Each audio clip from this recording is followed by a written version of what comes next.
Hey YouTube world, welcome back to another video. तो आज का जो हमारा टॉपिक रहने वाला है वो है when a byte data type is used. तो डेटा टाइप के बारे में हमने पिछली वीडियो में बात करी हुई थी, जहाँ पे हमने देखा था प्रिमिटिव और non primitive type of data type. ठीक है, उसमें हमने इस पे बात करी थी कि ये 8 बिट्स का एक नंबर होता है। ठीक है, तो आज इसी को थोड़ा जेनेरिक वे में और एक्सप्लेन करूंगा और इसके थोड़े डिटेलिंग में भी जाऊंगा बाइट क्यों जरूरी है, क्योंकि ये फाउंडेशन ले करता है तुम्हारा इंटरव्यू के लिए। ठीक है, तो पहले तो तुम्हें एक चीज़ समझनी पड़ेगी कि जावा में या कोई भी प्रोग्रामिंग लैंग्वेज में कंप्यूटर कैसे समझता है। तो वो टू की पावर पे रहते हैं। ठीक है, बाइनरी नंबर्स कहते हैं उन्हें। तो उनको निकाला कैसे जाता है? उनको ऐसे निकाला जाता है जैसे कि हम लिखेंगे 2 की पावर 0। ठीक है, फिर लिखेंगे 2 की पावर 1, फिर लिखेंगे 2 की पावर 2, फिर लिखेंगे 2 की पावर 3, फिर लिखेंगे 2 की पावर 4, फिर लिखेंगे 2 की पावर 5, फिर लिखेंगे 2 की पावर 6, फिर लिखेंगे 2 की पावर 7। ठीक है, तो ये कितने डिजिट हो गए? 1 2 3 4 5 6 7 8। 8 डिजिट, 8 बिट का नंबर है, मैंने तुमको बताया था। ठीक है, 8 बिट का नंबर है, अपने दिमाग में इसको बैठा लो। इसको मैं हाईलाइट कर देता हूँ, अब धीरे धीरे तुम्हें चीजें समझ में आनी शुरू हो जाएंगी। ठीक है, इसी का जनरलाइज वे लिख देता हूँ मैं नीचे। ठीक है, जनरलाइज वे में क्या लिखूंगा? 2 की पावर 0 क्या होता है? 1 होता है, तो 1 लिख दिया मैंने यहाँ पे। ठीक है, 2 की पावर 1 2 ही होगा, 2 की पावर 2 4 होगा। ठीक है, इस तरीके से होगा। 1 2 4 8, इसको कैलकुलेट करते जाएंगे। 1 2 4 8 16, 2 की पावर 5 32, 2 की पावर 6 64। कुछ नहीं कर रहा हूँ मैं, 2 से मल्टीप्लाई कर दे रहा हूँ। 4 2 8 और 6 2 12 128। ठीक है, तो इस तरीके से ये आ गया। तो तुम्हारे क्या होता है ना, कंप्यूटर्स में बाइट जब बन जाते हैं तो उसके नीचे इस तरीके के डैश लगा लो तुम। ठीक है, एक डैश, दूसरा डैश, तीसरा डैश, चौथा डैश, पांचवा डैश, छठा डैश, सातवां डैश, आठवां डैश।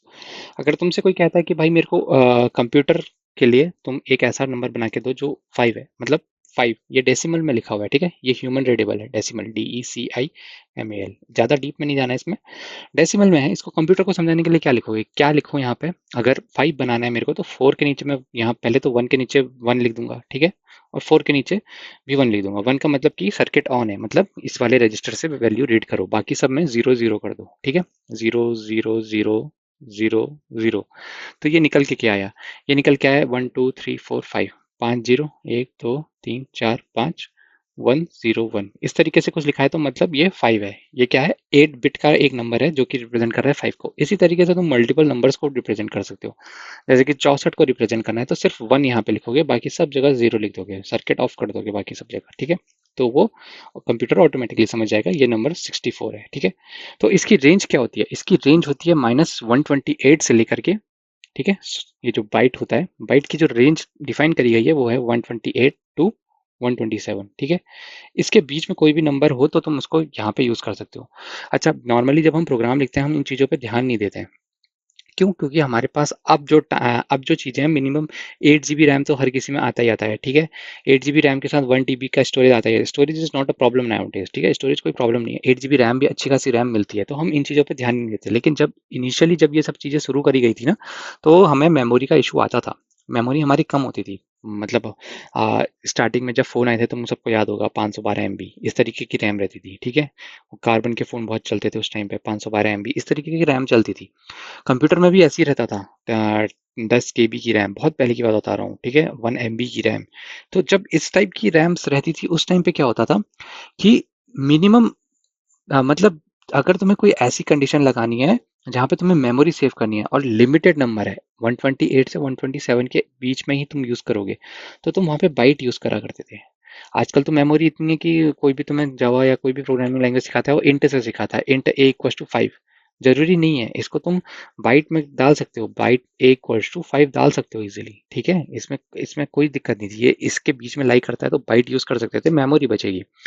एक मतलब प्रोफेशनल डेवलपर जो होते हैं वो इन चीज़ों का बहुत ध्यान रखते हैं। ठीक है, तो इसका मेन टास्क क्या होता है? बाइट का यूज़ क्या होता है? मेमोरी अगर तुम्हें सेव करनी है तो क्या आंसर है इसका? Saving memory. और इसको इतना डिटेल में क्यों बताया गया है?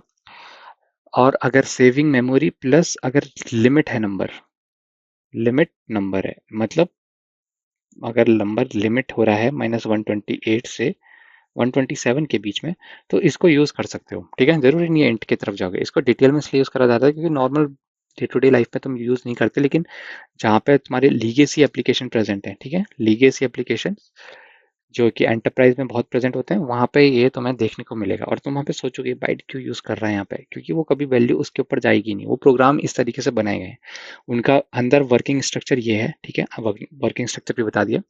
तो आज का वीडियो यहीं तक रखेंगे। होपफुली तुम्हें पसंद आया होगा वीडियो पसंद आया तो लाइक शेयर सब्सक्राइब जरूर करना, अपने दोस्तों के साथ साझा जरूर करना। मेरे लिए कोई क्वेश्चन हो तो कमेंट सेक्शन में आके जरूर बताना। अगली